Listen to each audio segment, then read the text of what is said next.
Hello, everybody.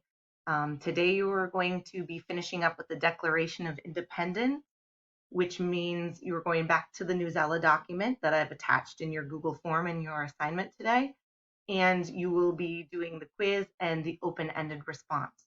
So when you click in to your assignment today, you'll notice that it is in Google Forms, and it will open up for you. Please put in your name. I've attached the text of the document, and then there are 4 multiple choice questions and an open-ended response. With your open-ended response, please make sure that you are citing evidence from the text to support your answer, just like we do all the time. If I do not believe that you have done what needs to be done with your open-ended response, I will send it back to you. At this point, I will do a read aloud of the text. For those of you who'd like to use it, you can. If you like to listen and follow along, I'll go through some of the things that they are saying in the document, but feel free not to listen if you don't want to. So this is an option for you to listen in on the document. So I am going to pull up the Newsela text because it's easier for me to see as I read aloud. So this is the text that you're going to be using. It's the one that you see in your Google Forms. It's primary source, so the actual text of the actual Declaration of Independence. And I'm going to start here where it says in Congress, July 4th. Just so you are aware, again, this was written up by the colonists. All 13 colonies decided that this was going to be adopted and sent to the King of England in order to break away from them and get their freedom. So I'm going to start here where it says in Congress, July 4th, 1776. The unanimous declaration of the 13 colonies of the United States of America. When something is unanimous, that means everybody agrees to it. So every single colony has agreed to this declaration. There are times when it becomes necessary for one people to end the government ties which have connected them with another, and to take on the power and freedom that are rightfully theirs under nature and God. In such times, they should announce the causes which make them want to be separate. So they're saying here, sometimes it does happen that they need to break away from their government and become separate, but they believe that they should list the reasons why, which is what they go on to do in the document. We believe these truths to be obvious, that all men are created equal, and God has given them basic rights, and that among these rights are life, liberty, and the pursuit of happiness. To protect these rights, men have created governments. Governments are only just or fair when they have the support and the agreement of the people. And whenever a government becomes destructive toward the rights of the people can change it or abolish it, get rid of it, and start a new government. So they believe that everybody should have the basic rights of life, liberty, and the pursuit of happiness, meaning everyone should be able to live a life of liberty or freedom and be able to take the course in their own lives that will bring happiness to them. They believe that government is there to protect the rights, but if a government is not protecting the rights of the people, they can get rid of it. They can change it, or they can abolish it and start a new government, which in this document, they are getting rid of the government that they are under with the king and starting their own. We know that governments that have been in power for many years should not be changed or replaced for small reasons. For this reason, people are most likely to suffer under a bad government they have gotten used to than they are to change it. When we are being crushed under a cruel dictator, however, it is our right and our duty to rebel. Now the patient suffering of these colonies must end, and it is necessary to change our system of government. So they're describing the king as a cruel dictator, someone who's making laws without them having any say. That's that whole idea we've been talking about with no taxation without representation. They do not have a say in their government, so at this point they think that it is their right and it is their duty to rebel, that it is now allowed for them to go back and change the system of government.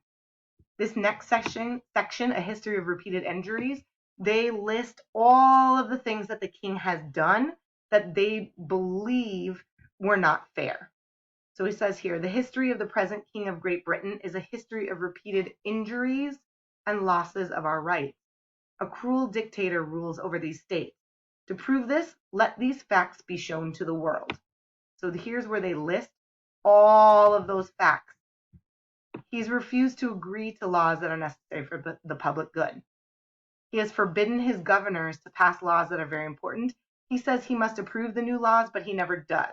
So he's not doing what in the interest of everybody. He says he's going to do things, but he's not. He has refused to pass other laws to help large districts of people unless those people give up the right to elect people.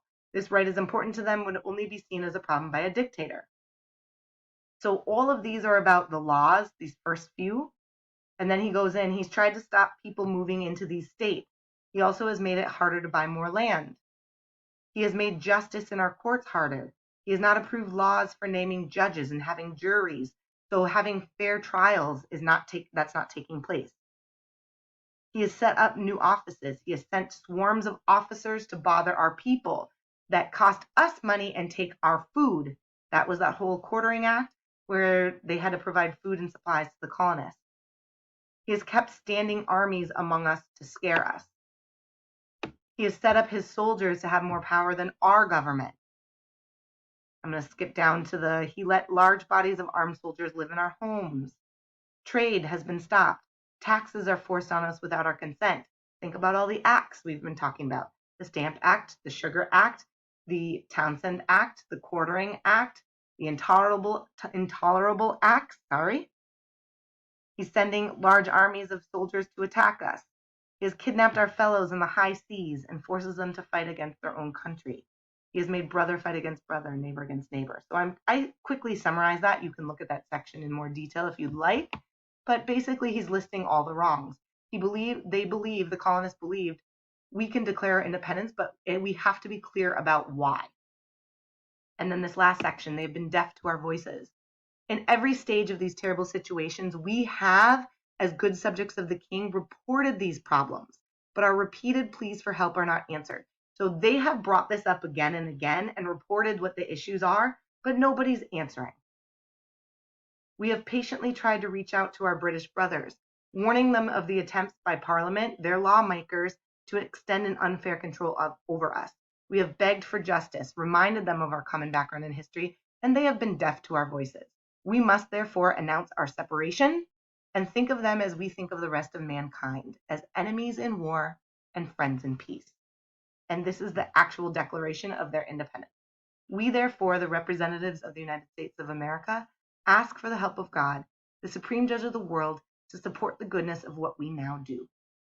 In the name and by the authority of the good people of these colonies, we seriously publish and declare that these united colonies are, and of right ought to be, free and independent states. They are freed from all loyalty to the King of England, and all government connection between them and the state of Great Britain is ended. As free and independent states, they have full power to start war, make peace, make agreements with other countries, and freely do business.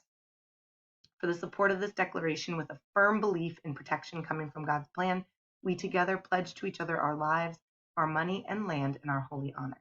And then they have all 56 signatures below.